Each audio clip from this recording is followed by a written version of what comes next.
اللہ تبارک و تعالی ارشاد فرماتا ہے کل من علیہا فان۔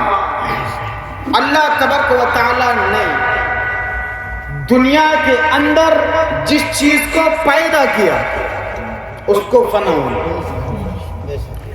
اللہ تبارک و تعالی نے جس چیز کو پیدا کیا اس کو فنا ہونا ہے۔ زمین بنائی فنا ہونا ہے، آسمان بنایا فنا ہونا ہے، کائنات کا ذرہ ذرہ کس چیز کو میرے رب نے پیدا کیا ہے، کائنات میں کچھ بچنے والا نہیں ہے، پوری کائنات کو بکھر جانا ہے، آسمان پھٹ جانا ہے، زمین پھٹ جانی ہے، کائنات کا ذرہ ذرہ دنیا سے ختم ہو جانا ہے۔ جس انسان کو رب نے پیدا کیا وہ بھی دنیا سے جانا ہے۔ پوری کائنات کے اندر، پورے بر اعظم کے اندر اللہ تبارک و تعالیٰ نے جس چیز کو پیدا کیا سب کو ختم ہونا ہے، سب کو فنا ہونا ہے۔ آپ کہیں گے مولانا صاحب جب پوری کائنات کو فنا ہونا ہے تو رب نے بنایا کیوں ہے؟ زمین کو ختم ہونا ہے، رب نے بنایا کیوں ہے؟ آسمان کو ختم ہونا ہے، رب نے بنایا کیوں ہے؟ اب میں آپ کو بتاؤں اللہ تبارک و تعالیٰ نے زمین کو بنایا ہے، آسمان کو بنایا ہے، چرندوں پرندوں کو بنایا ہے، نسل انسانیت کو بنایا ہے، پوری کائنات کے بر اعظم کو سجایا ہے، لیکن وہ ہمارے لیے سجایا ہے۔ زمین کو ہمارے لیے، آسمان کو ہمارے لیے، جتنے بھی درخت موجود ہیں سب ہمارے لیے، کائنات کے ہر ذرے ذرے کو ہمارے لیے بنایا۔ آپ توجہ سے میری بات کو سمجھتے چلے، پوری کائنات کو رب نے بنایا، سب کو ختم ہونا ہے اور ساری کائنات کو ہمارے لیے بنایا۔ جب پوری دنیا کو رب نے ہمارے لیے بنایا پھر ہمیں کس لیے بنایا؟ ہمیں کس لیے بنایا؟ ارے زمین کو تمہارے لیے بنایا، آسمان کو تمہارے لیے بنایا، چرندوں کو تمہارے لیے بنایا، پرندوں کو تمہارے لیے بنایا، سبزہ کو تمہارے لیے بنایا، پھلوں کو تمہارے لیے بنایا۔ کائنات کے اندر بڑی پیاری پیاری نعمتیں ہیں، سب کچھ تمہارے لیے بنایا، اور سب کچھ جب تمہارے لیے بنایا تم کو رب نے دے دیا وہ ساری چیزیں تمہارے لیے، تو پیارے تمہارا بھی تو کوئی مقصد ہے، تم کو بنانے کا بھی تو کوئی مقصد ہے۔ اب ہم قرآن سے پوچھتے ہیں اے قرآن ہمیں تو بتا، تو ہماری رہنمائی کے لیے آیا ہے، تو ہمیں سیدھا راستہ بتانے کے لیے آیا ہے۔ ہم تجھ سے پوچھتے ہیں بتا رب نے ہمیں کیوں بنایا؟ تو رب کا قرآن کہتا ہے وَمَا خَلَقْتُ الْجِنَّ وَالْإِنسَ إِلَّا لِيَعْبُدُونَ۔ اللہ فرماتا ہے بے شک ہم نے تمام کی تمام چیزوں کو انسان کے لیے بنایا، اور انسان کو ہم نے اپنی عبادت کے لیے بنایا۔ انسان کو ہم نے اپنی عبادت کے لیے بنایا۔ آیت کو پڑھا تھا کل من علیہا فان، ساری کائنات فنا ہو جائے گی، انسان ختم ہو جائیں گے، اگر باقی رہنے والی کوئی ذات ہے تو وہ ہمارے اور آپ کے رب کائنات کی ذات ہے۔ سبحان اللہ۔ اب بات اوپن ہے، جب رہنے والی ذات کس کی؟ بول کے بتائیں، اللہ کی۔ بولتے کیوں نہیں ہو آپ اللہ؟ بڑی زبان پاک ہوتی ہے جس کے نام پہ رب کا نام آتا ہے، جس کی زبان پر آپ بولتے رہے، اپنی زبان کو پاک کرتے رہے۔ کس کی؟ اللہ تبارک و تعالیٰ کی۔ اگر کوئی منسٹر آپ کا سلام کرے، آپ محلے والوں کا سینہ دشوار کر دیتے ہیں کہ منسٹر صاحب سے ہماری جان پہچان ہے، نیتا صاحب آپ سے دعا سلام کر لیں، آپ محلے والے کو ڈراتے ہو کہ وکیل صاحب سے جان پہچان ہے، لیکن وکیل صاحب ختم ہو جائیں گے، منسٹر صاحب ختم ہو جائیں گے، کائنات کے اندر جو بھی بڑے عہدے کا انسان ہے سارا ختم ہو جائے گا، اگر باقی رہے گا تو اللہ باقی رہے گا۔ اب ہمیں رشتہ وکیل صاحب سے مضبوط نہیں کرنا، رشتہ ہمیں وکیل صاحب سے مضبوط نہیں کرنا، پروفیسر صاحب سے مضبوط نہیں کرنا، کیونکہ یہ سب کے سب ختم ہونے ہیں۔ اگر رشتہ مضبوط کرنا ہے تو اس سے کرو جو پوری دنیا کا مالک ہے اور ہمیشہ جس کی خدائی باقی رہے، اس سے ہمیں رشتہ مضبوط کرنا ہے۔ کائنات ختم، اگر رب سے مضبوط ہے رشتہ، پوری کائنات ہمارے سامنے خلاف آ کر کے کھڑی ہو جائے، پوری دنیا مل کر ہمارا بال باقا نہیں کر سکتی۔ کیوں نہیں کر سکتی؟ کیونکہ ہم اللہ کے پسندیدہ بندے بن چکے ہیں۔ لیکن بنیں گے کیسے؟ بنیں گے کیسے؟ نمازیں ہم سے پڑھنا نہیں آتا، غسل کرنا ہم سے نہیں آتا، جو ہے غسل کرنا نہیں آتا، نمازوں کا طریقہ ہمیں نہیں پتا، تحیات ہم سے نہیں پڑھنا آتا، الحمد شریف ہم سے پڑھنا نہیں آتا، تو پھر اللہ کے محبوب بندے بنیں گے کیسے؟ ابھی آپ نے دیکھا 40 دن پہلے ایک ہمارے بھائی کی طبیعت بیمار تھی، کافی لمبے سمے سے بیمار چل رہے تھے.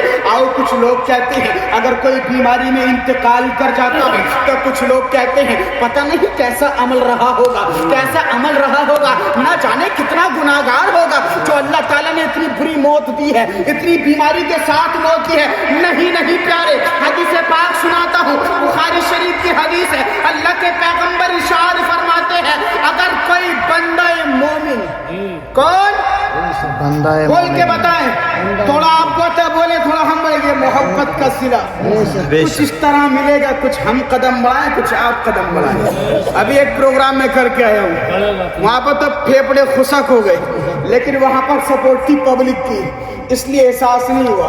اگر یہاں پہ احساس ہو تو آپ بتانے دیں انشاءاللہ. بولے ہاتھ اٹھا کے بولے سبحان اللہ. اللہ کے پیغمبر فرماتے ہیں کہ کوئی بندہ مومن، اب وہ یا عورت ہو یا وہ مرد ہو یا بچہ ہو یا بوڑھا ہو یا جوان ہو یا کیسا بھی ہو، اگر کوئی مسلمان بندہ دنیا سے کسی بیماری کے عالم میں جاتا ہے، مطلب بیمار رہا، عرصے لمبے تک بیمار رہا، چاہے بیماری کچھ بھی ہو، قربان جاؤ ہمارے اور اپنے نبی پر. میرے نبی نے بیماری کا نام نہیں بتایا کہ یہ بیماری ہوگی یا وہ بیماری ہوگی، نہیں نہیں. اللہ کے پیغمبر فرماتے ہیں اگر کوئی بندہ مومن دنیا سے بیماری کی حالت میں انتقال کر جاتا ہے تو مومنہ خوش ہو جاؤ، اللہ تبارک و تعالی اس کو جنتی بنا دیتا ہے. سبحان اللہ. کیا بنا دیتا ہے؟ جنتی بنا دیتا ہے. لوگ کہتے ہیں پتہ نہ کتنا برا عمل تھا، اتنا بیمار ہو کے مرا ہے. وہ لوگوں ذرا غور تو کرو،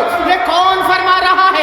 یہ کوئی دنیا کا شہنشاہ نہیں، یہ کوئی دنیا کا نیتا نہیں، یہ کوئی دنیا کا بڑی پاورفل والا نہیں. یہ کون فرما رہا ہے؟ یہ اللہ کے پیغمبر فرما رہے ہیں اگر کوئی بندہ مومن دنیا سے کسی بیماری کی حالت میں جاتا ہے تو اللہ تبارک و تعالی اس کو جنت عطا. اب ایمان ہمارا کیا ہے؟ زمین پھٹ سکتی ہے، آسمان گر سکتا ہے، کائنات کا ذرہ ذرہ ہل سکتا ہے، لیکن جو میرے نبی نے فرما دیا وہ بدل نہیں سکتا، کیونکہ پوری کائنات کو رب نے بنایا نبی کے ہی صدقے میں. کیا فرمایا اللہ کے نبی نے؟ آپ بات بھول گئے. اللہ کے نبی نے کیا فرمایا؟ جو بندہ مومن بیماری کی حالت میں دنیا سے گیا اس کے بارے میں طرح طرح کے خیال مت لاؤ، بلکہ وہ جنتی ہے. کیوں جنتی ہے؟ کیونکہ میرے اور آپ کے آقا فرما رہے ہیں، اور اسی پر ہی بس نہیں فرمایا، آگے فرماتے ہیں جب اس کو قبر میں اتار دیا جاتا ہے اللہ تعالیٰ سوال و جواب سے بھی اس کو محفوظ رکھتا ہے، اس کو محفوظ رکھتا ہے. اور اسی پر ہی بس نہیں فرمایا، اب آگے فرماتے ہیں اللہ جنت عطا فرماتا ہے، قبر میں آرام عطا فرماتا ہے، اور جنت کے باغوں میں سے اس کو کھانا بھی عطا فرماتا ہے. کس کو؟ کس کو؟ جو دنیا سے بیماری کی حالت میں گیا. اللہ تعالیٰ یہ جو بھائی کا رشتہ ہوتا ہے نا، بڑا انمول رشتہ ہوتا ہے، بڑا نازک رشتہ ہوتا ہے. دنیا کے سارے رشتے ایک طرف، بھائی کا رشتہ ایک طرف. بہت سے رشتے ہیں لیکن جو رشتہ بھائی کا ہے وہ کسی کا نہیں. اب ممکن ہے ہمارے بڑے بھائی یا اور دیگر بیماری 99% ہر گھر کے اندر موجود ہے. جب کوئی بیماری میں ختم ہو جاتا ہے تو ایک گھر والوں کے دل میں ایک فیلنگ آتی ہے، ایک بات آتی ہے، کاش کہ ہمیں ٹائم مل جاتا تو میں یہ کر سکتا تھا اور ہو سکتا تھا میرا بھائی بچ جاتا تھا. بولے سبحان اللہ. سبحان اللہ. کیا فرما رہا اللہ؟ نبی فرما رہے ہیں کہ بھائی کا رشتہ بڑا انمول ہے، کوئی مثال نہیں ہے. یہ بھی حدیث پاک ہے.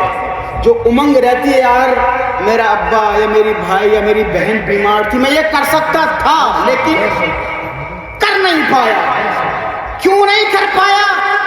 اس میں کوئی آپ کا کمال نہیں، آپ بے عقل نہیں، آپ کے پاس عقل بھی موجود ہے، آپ کے پاس پیسہ بھی موجود ہے، لیکن آپ صحیح سمے پر لیکن نہیں پہنچ پائے. کیوں نہیں پہنچ پائے؟ کیونکہ میرا رب قرآن میں فرماتا ہے ہر جاندار چیز کو موت کا ذائقہ چکھنا ہے. اب ذرا غور کرو، جب کسی شخص کا موت کا ٹائم آتا ہے، انسان کی ساری کرتوتیں، انسان کے سارے مشن فیل ہو جاتے ہیں، انسان کے سارے بنائے ہوئے راستے ختم ہو جاتے ہیں. کیونکہ یہ کسی نیتا کا فرمان نہیں ہے، یہ کسی نیتا کا لکھا ہوا ہیڈنگ نہیں ہے، یہ میرے رب کا فرمان ہے کہ کل من علیہا فان. میرے رب قرآن میں فرماتا ہے ہر ایک جاندار کو موت کا ذائقہ چکھنا ہے. ہر انسان جو دنیا میں آیا ہے دنیا سے جانا ہے. اب جب اس کا موت کا ٹائم آتا ہے تو ساری انسان کی عقل پر پردہ پڑ جاتا ہے، اس کو سمجھ نہیں آتا کہ میں نے کرنا کیا ہے. جب میرے رب نے موت کو لکھ دیا اسی ٹائم پر آنا. اب آپ کے پاس پیسے کا انبار ہی کیوں نہ ہو، آپ ہاسپٹل کے مالک ہی کیوں نہ ہو، آپ موت کو نہیں روک سکتے. کیوں نہیں روک سکتے؟ یہ قانون کوئی دنیا کے بادشاہ کا بنایا ہوا نہیں، یہ فیصلہ کسی دنیا کے کاریگر کا نہیں، یہ فیصلہ اس کا ہے جس نے پوری دنیا کو بنایا ہے، جو پوری کائنات کا کریٹر ہے.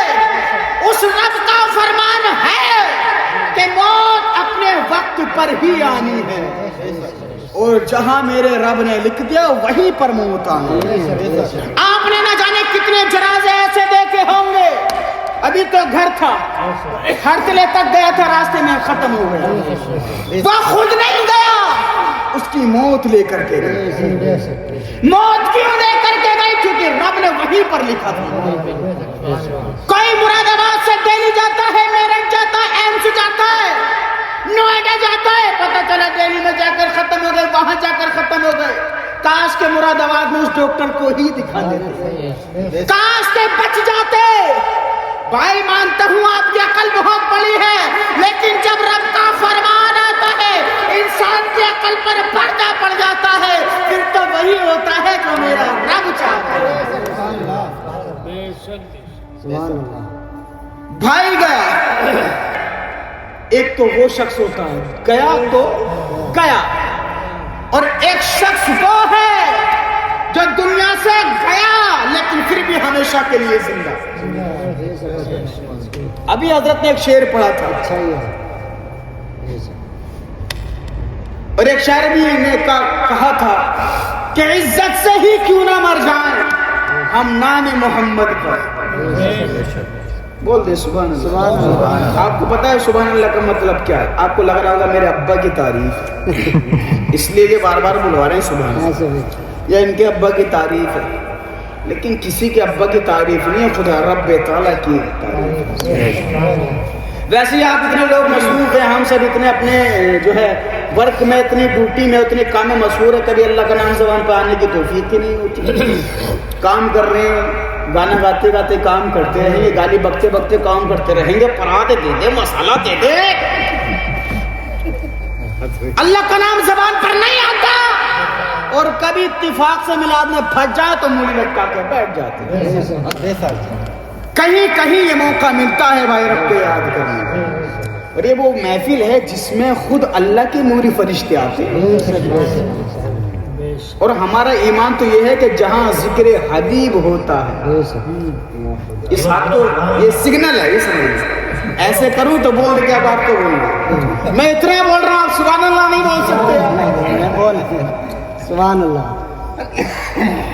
اللہ سبحان اللہ کا مطلب کیا ہے؟ اللہ پاک ہے، اور وہ پاک تو تھا، پاک ہے اور ہمیشہ پاک ہی رہے گا.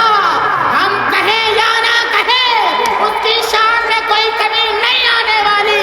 لیکن جب ہم سبحان اللہ کہیں گے، بار بار کہیں گے اللہ پاک ہے، سب مل کر کے میرے ساتھ پڑھیں سبحان اللہ، اور پڑھیں سبحان اللہ، اور بچل کے بولیں سبحان اللہ، بار بار سبحان اللہ بولیں گے تو میرا ایمان ہے اللہ تبارک و تعالیٰ گواہ بنا کر فرشتوں سے کہے گا اے میرے